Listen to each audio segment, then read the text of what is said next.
Hello, magandang umaga ka-mechanics.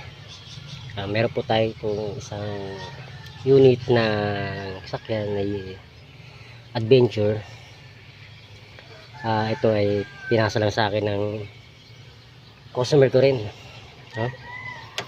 At ito ay naputulan ng timing belt na maliit. Pinagawa ito, palit ng timing belt, tas mga oil seal, tumagas.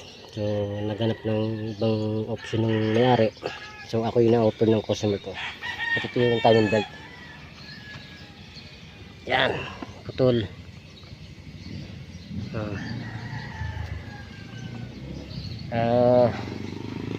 Maya ako hugasan lang, tapos bumili ng timing belt na bago yung may-ari. So kakabit natin mamaya. So antayin natin lang mga ka-mechanics. Salamat.